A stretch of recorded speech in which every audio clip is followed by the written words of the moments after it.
Oke, Assalamualaikum warahmatullahi wabarakatuh. Selamat pagi teman-teman sekalian. Hari ini saya akan melanjutkan materi kita, materi desain pembelajaran pendidikan jasmani. Materi hari ini adalah kurikulum model pendidikan jasmani. Nah, dalam materi ini nanti kita tidak hanya atau dalam pembahasannya tidak hanya pendidikan jasmani atau biasanya disebut di sini adalah pendidikan olahraga. Maksudnya di sini sama persis, di penyebutannya yang berbeda. Nah, langsung saja teman-teman.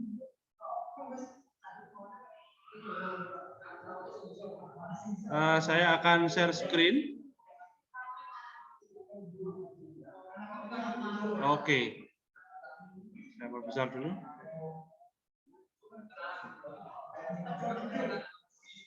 Apa sih kurikulum itu? Mungkin teman-teman sudah memiliki gambaran tersendiri ya, apa itu sebenarnya kurikulum. Nah, tapi di sini ada berbeda makna, ada berbeda pengertian antara guru ataupun pendidik dan dengan siswa. Nah, guru di sini membahas terkait apa?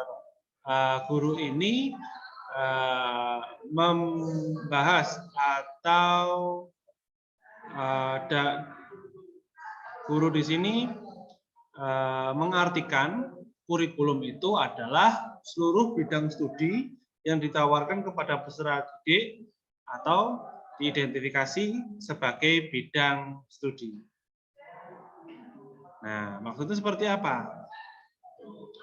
Materi-materi yang ada di sekolah atau di tingkat SD, SMP, SMA, guru masih memandang beberapa materi yang ada atau yang diberikan itu termasuk dalam salah satu kurikulum. Contoh, misalkan pendidikan jasmani tidak ada, ya materi pendidikan olahraga atau pendidikan jasmani itu ya tidak ada atau bukan kurikulum. Kurikulum itu yang diajarkan. Ya, materi-materi apa aja? Ada IPS, ada IPA, ada bahasa dan lain-lain. Untuk olahraga ada, jadi bukan materi kurikulum. Kemudian untuk siswa sendiri, kurikulum itu didasarkan atau didefinisikan adalah materi yang diberikan oleh guru kepada siswa didik. Nah, jadi sama persis ya, bahwasanya sama-sama merupakan sebuah materi yang diberikan oleh peserta didik. Tapi di sini siswa masih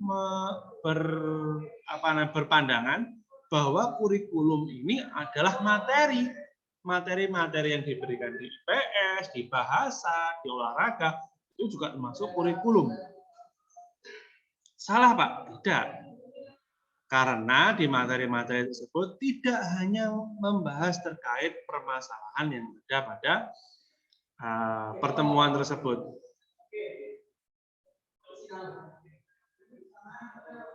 Pada pertemuan tersebut. Akan tetapi di situ juga dilengkapi juga dengan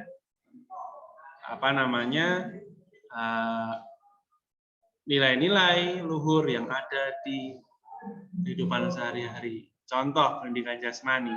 Kita tidak serta-merta mengajarkan begini loh caranya menendang sepak bola, begini loh cara melakukan passing di bola basket, begini loh cara mendapatkan atau manajemen permainan di olahraga bola voli.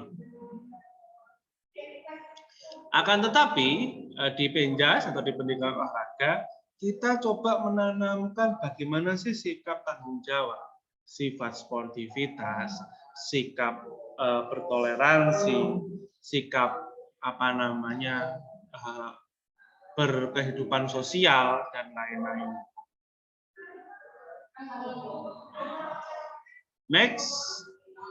Nah, terus apa pengertian kurikulum? Singkatnya, kurikulum itu adalah daftar pelajaran beserta rinciannya yang perlu dipelajari pembelajar atau peserta didik untuk mencapai suatu tingkat tertentu sesuai dengan tujuan yang telah ditetapkan.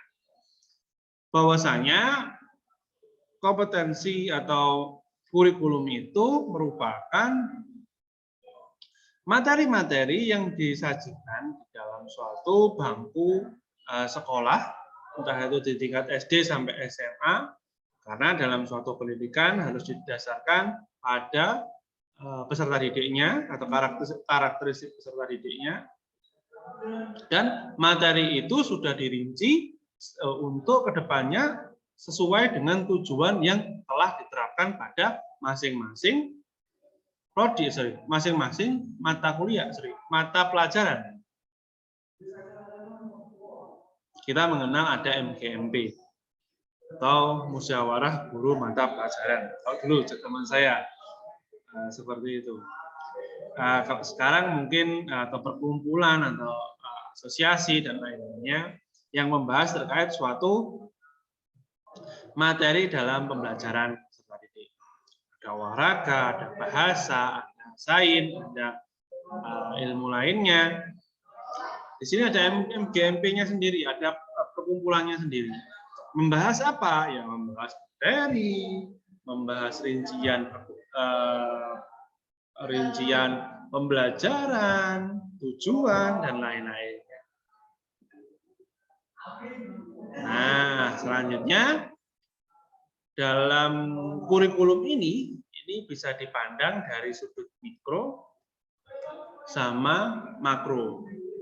Apa itu sudut mikro dan sudut makro dalam membahas kurikulum? Nah, kurikulum mikro ini merupakan pandangan ini mewakili mereka yang beranggapan bahwa yang dimaksud dengan kurikulum adalah materi suatu mata pelajaran atau suatu mata ajar yang harus disampaikan kepada peserta didik. Contoh, pendidikan jasmani diberikan di dalam suatu kurikulum yang sedang berjalan, ya, karena kita mungkin mengenal ada KTSP, kurikulum 2013, kurikulum berapa, dan berganti-ganti. Loh Pak, kenapa kok berganti-ganti atau mungkin penerapannya diubah-ubah? Nah, ini yang penting. Bahwasanya kenapa kok kurikulum ini diganti, kurikulum ini diterapkan kembali dan lainnya, karena dianggap kurikulum ini tepat pada atau dirasa cocok untuk diterapkan pada keadaan saat ini. Nah, kurikulum ini diterapkan karena apa?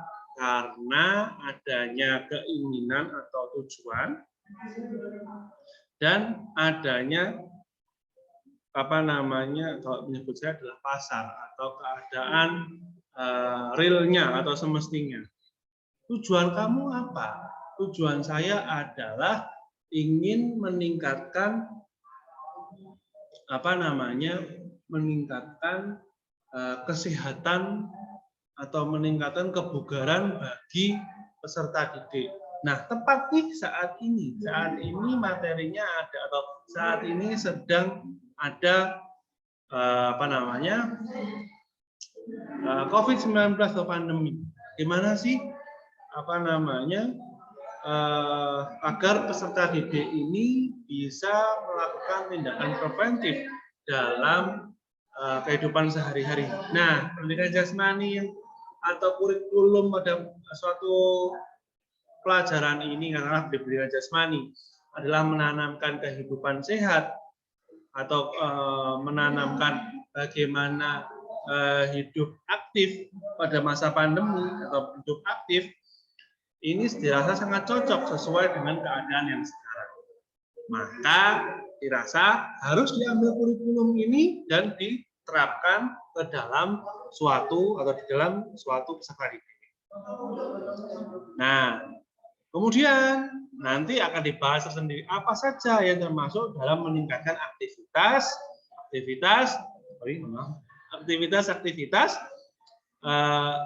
yang dapat mendukung kegiatan siswa di kala pandemi. Seperti itu. Nah, di Penjas sendiri, katakanlah di Penjas ini dirasakan cocok untuk dapat meningkatkan pengetahuan siswa untuk hidup aktif dan hidup sehat. Nah, dirasa cocok nih Penjas. Oke, Penjas masuk dengan menerapkan kebijakan atau tujuannya seperti yang sudah direncanakan sebelumnya. Nah, itu adalah yang mikro. Kemudian yang makro gimana? Ya, ini seluruh pengalaman diatur dalam kehidupan persekolahan. Mulai dari mata pelajaran di kelas sampai kegiatan ekstrakurikuler. Nah, ini lebih luas lagi, jadi tidak hanya ada pada saat sesi tatap muka KBM, tapi juga saat kegiatan ekstrakurikuler atau kegiatan tambahan. Contoh seperti apa? Misalkan ada kegiatan pecinta alam, pramuka, kesehatan, atau biasanya disebut PMR, PMI, dan lain-lain. Nah, ini adalah suatu pembelajaran yang diterapkan di aspeknya lebih luas lagi pada kurikulum makro. Next. Terus apa yang harus diperhatikan dalam membuat atau yang harus diterapkan di dalam suatu kurikulum tersebut? Yang pertama adalah bagaimana murid dapat belajar. Kemudian bagaimana maaf, saya dulu. Bagaimana siswa benar.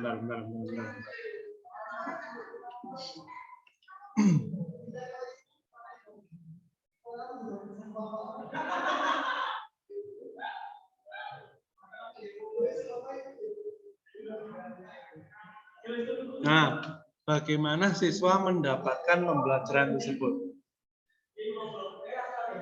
Kemudian bagaimana siswa dapat menilai pembelajaran siswa? Bagaimana siswa dapat belajar? Ini harus dipikirkan dalam membuat atau meramu kurikulum. Kemudian mengkaji bagaimana sih siswa itu sebaiknya harus belajar. Belajar tidak hanya di dalam ruangan kelas, tapi bisa di outdoor, atau bisa di luar, atau di tempat-tempat yang bukan kelas. Maksud saya bisa di arena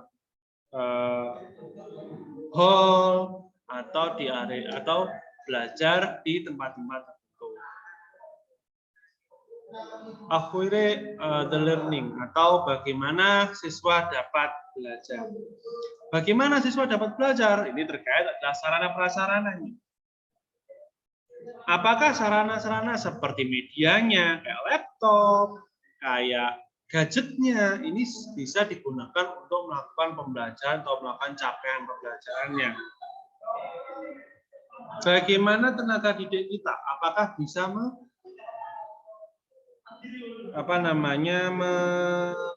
merangkul atau dalam hal ini adalah membimbing siswa agar dapat mengerti atau agar dapat memahami materi-materi sesuai dengan kurikulum yang akan diterapkan.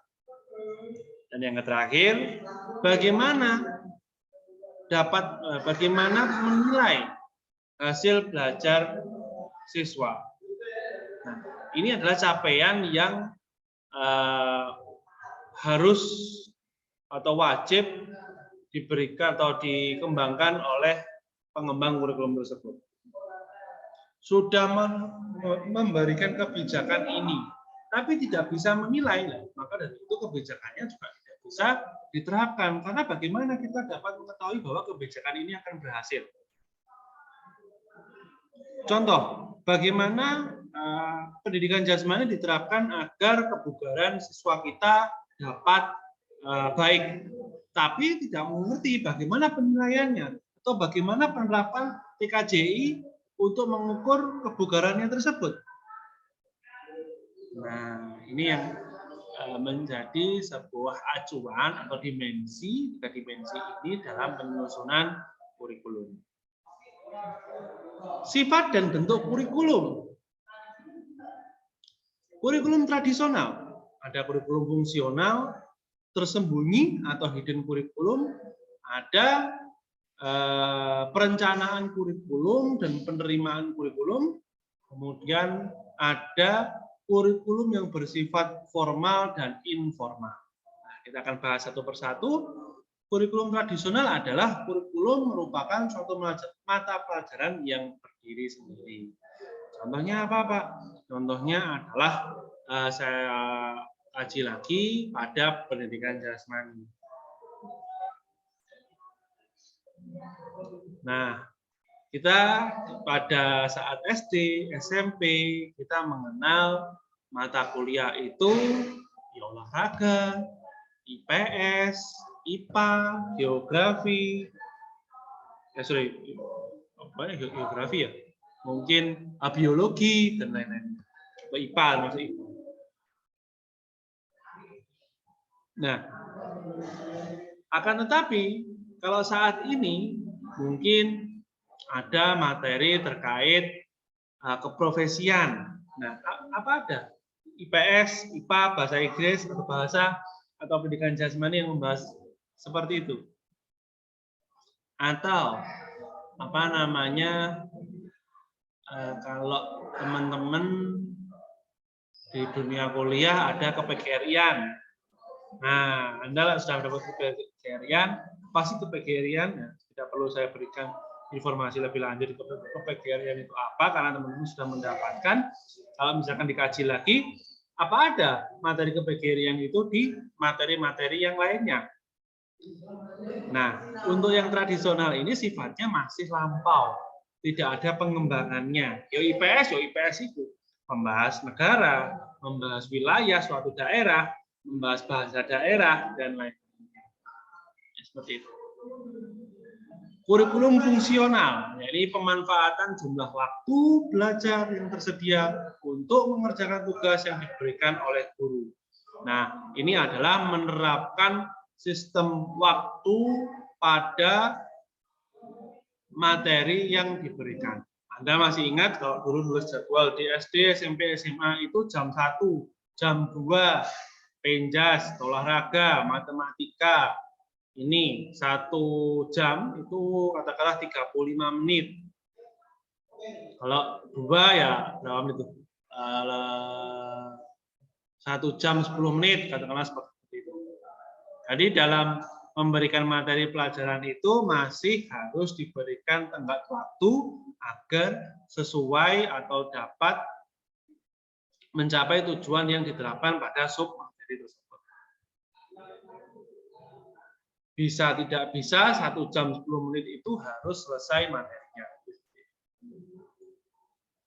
Kurikulum tersembunyi atau hidden kurikulum, bahan ajar yang disampaikan oleh guru berupa norma-norma yang berlaku dalam masyarakat, tetapi tidak tersusun secara eksplisit dalam dokumen kurikulum.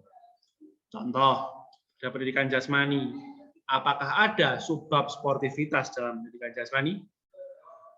Mungkin dalam pendidikan jasmani atau pendidikan olahraga paling banyak membahas terkait kecampuran olahraga. Membahas apa sih teknik-teknik dalam bola basket? Kita di sini tidak dipelajari bagaimana sportivitas dalam basket. Ya, tidak ada materi khusus membahas hal itu. Atau tidak ada materi sendiri yang membahas hal itu. Semuanya ada pada satu materi tersebut. Walaupun materi yang disampaikan adalah teknik bola basket, tapi diterapkan bagaimana sih sportivitas di dalam bola basket, bagaimana sih menghormati wasit dan lain-lain. The plan, curriculum, and the receive curriculum atau rencana kurikulum dan penerimaan kurikulum. Mencermati perbedaan yang kadang-kadang dibuat antar kurikulum yang direncanakan dan kurikulum yang diterima. Nah, ini adalah salah satu kalau saya bilang adalah cek ombak. Mengapa cek ombak? Karena the plan curriculum and the receive curriculum ini adalah bagaimana kurikulum yang disusun ini dapat serta-merta untuk menjawab tantangan yang ada saat ini. Contoh tadi yang sudah saya sampaikan, saat ini kita sedang dilanda pandemi COVID-19. Dibutuhkan kurikulum yang cenderung adalah meningkatkan atau dapat membuat preventif pada siswa didik kita. Salah satunya yang bisa adalah pendidikan jasmani.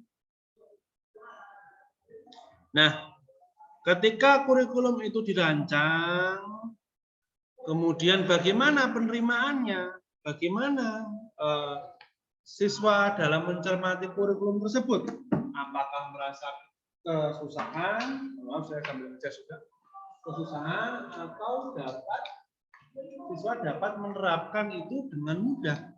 Dan jangan lupa 3 dimensi tadi itu harus sudah sesuai, harus bisa diterapkan juga.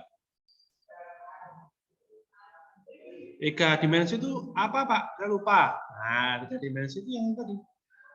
What student are to learn, how student acquire the learning, dan how student learning verify. Bagaimana siswa belajarnya? Bagaimana saya lupa aku ini tadi apa? Mendapatkan pengetahuan tersebut terkait sarana prasarana. Kemudian bagaimana keterampilan siswa itu dapat dinilai. Seperti itu. Intinya yang terakhir itu adalah seperti itu.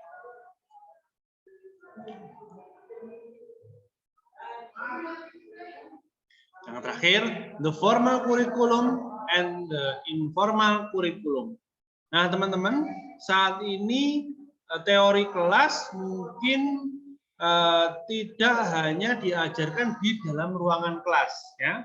Mungkin teman-teman lagi outbound, lagi berada di kelas alam, ini dirancang sebagai kelas teori.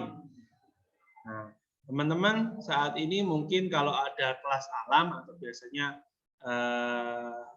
melakukan pembelajaran di area terbuka, nah ini salah satu contoh adalah informal kurikulum.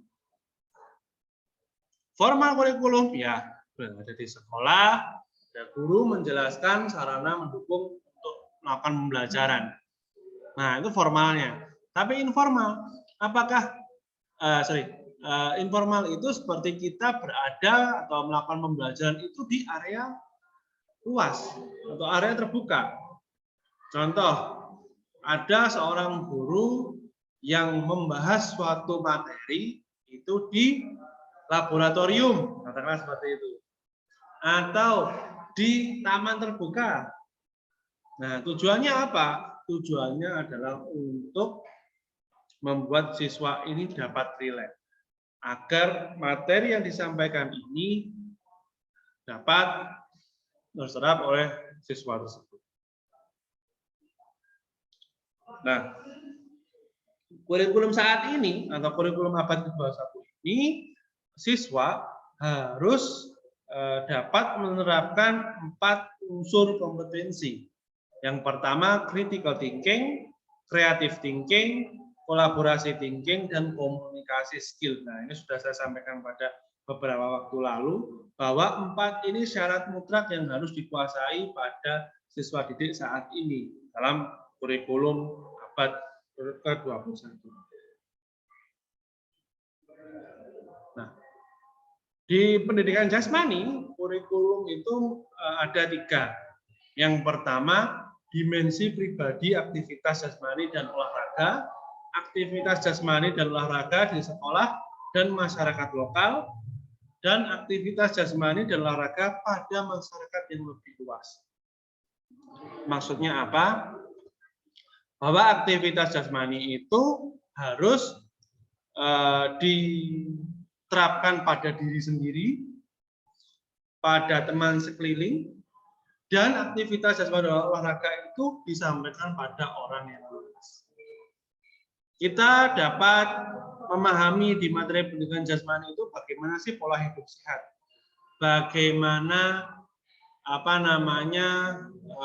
menjaga aktivitas fisik kita, bagaimana melakukan aktivitas fisik yang sesuai. Kita terapkan tidak hanya diri sendiri, tapi kita mencoba pada dunia teman sekitar dan pada atau masyarakat luas. Nah, ini adalah salah satu contoh model kurikulum yang sudah diterapkan atau sudah dilakukan di berbagai berbagai sekolah, ya. Pak, sekolah A dan sekolah B berbeda, apakah berbeda kurikulum? Nah, tidak. Tapi kalau di salah satu wilayah masih sama. Tapi kalau di berbeda wilayah, nah ini yang menjadi perbedaan. Biasanya sekolah di wilayah di kota A seperti ini, B seperti ini.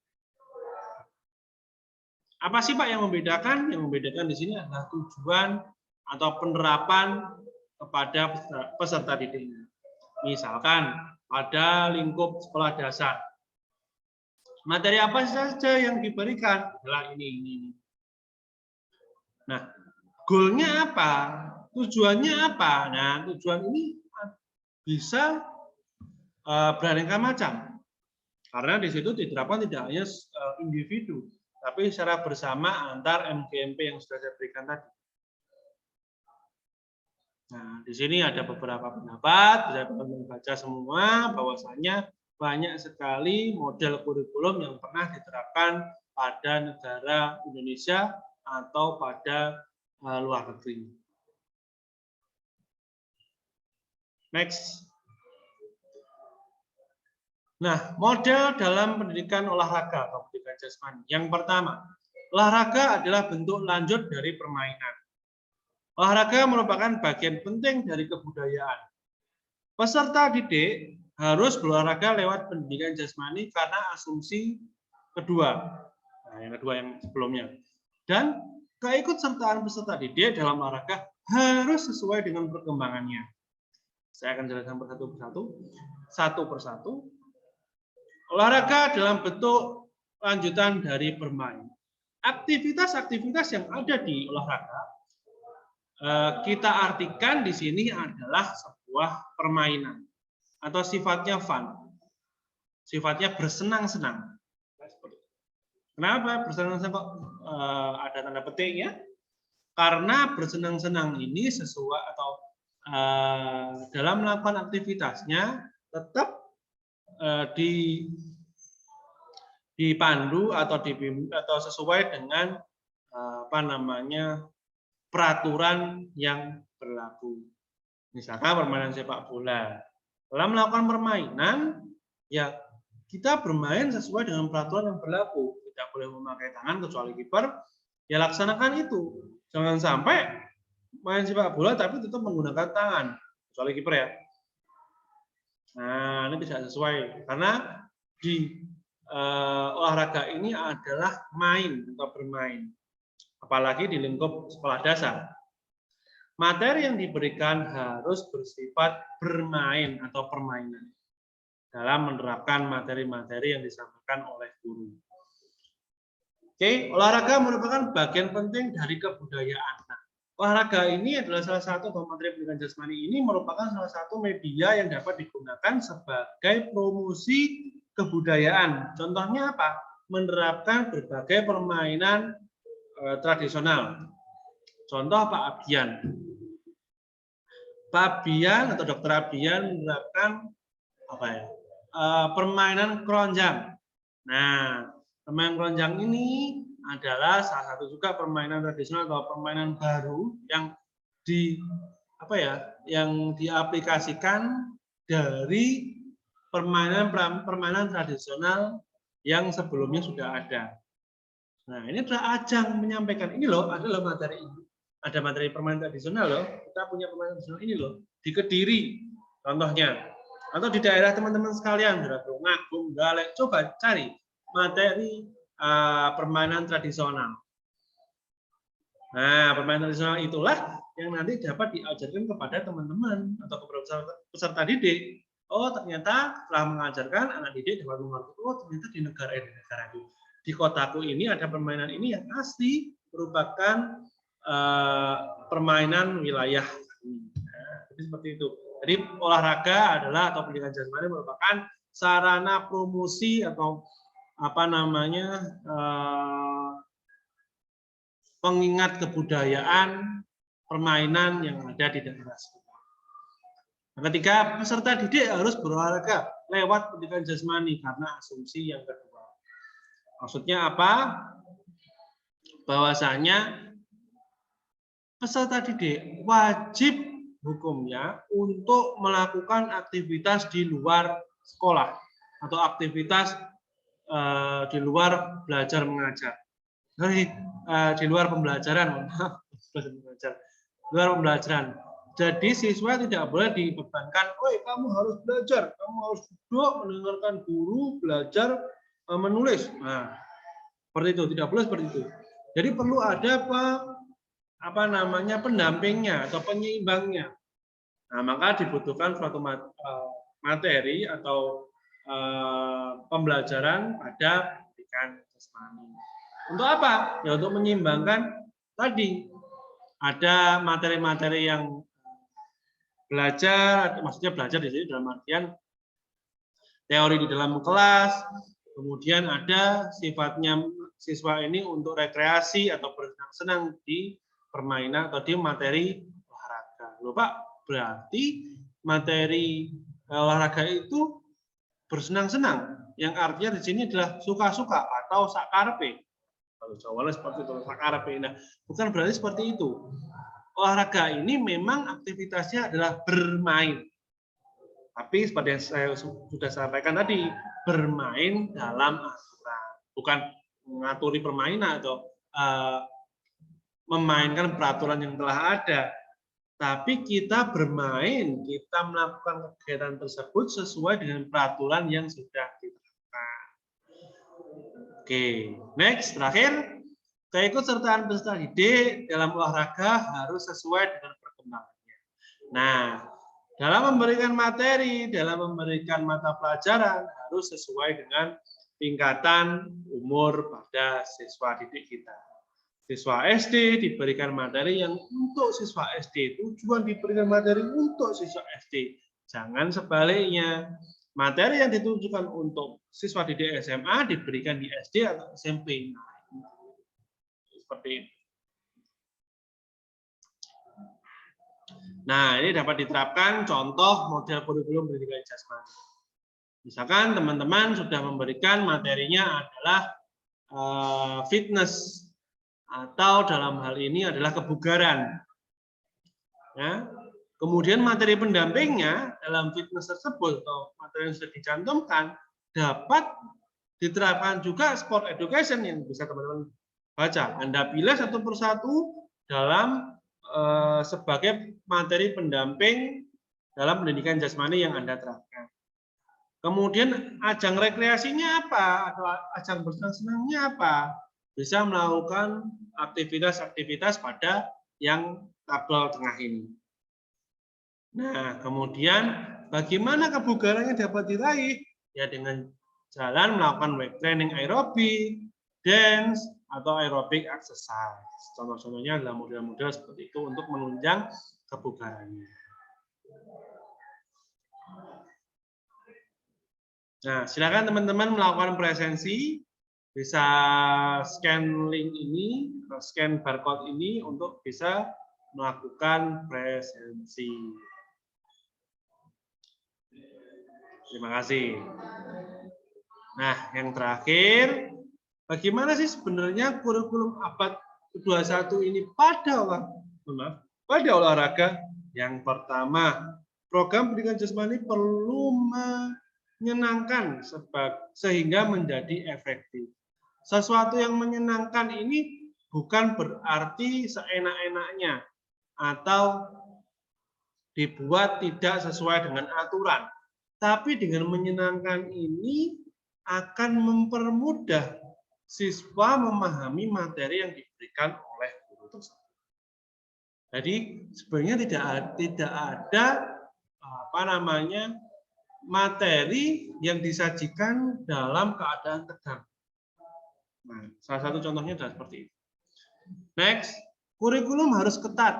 yaitu tidak hanya berolahraga untuk bersenang-senang, perlu memperhatikan siswa banyak keterampilan guna membentuk kualitas kehidupan mereka mendatang. Tidak hanya dibekali keterampilan-keterampilan pada olahraga, bisa lari, bisa berjalan dengan baik dan benar, bisa melompat, bisa meloncat, ya, bisa teknik cabur ini, cabur itu. Tapi bagaimana membekali siswa itu sifat-sifat yang ada di olahraga? Bagaimana siswa membangun kehidupan sosial? Bagaimana siswa dapat berhubungan sosial? Bagaimana siswa dapat berkomunikasi? Bagaimana siswa dapat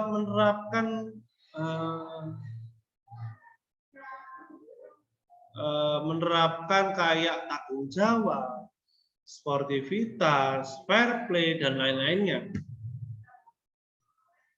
Next, kurikulum perlu membantu menciptakan penilaian kesehatan, kebugaran, aktivitas fisik yang baik untuk kelas selanjutnya dan memasuki akhir masa.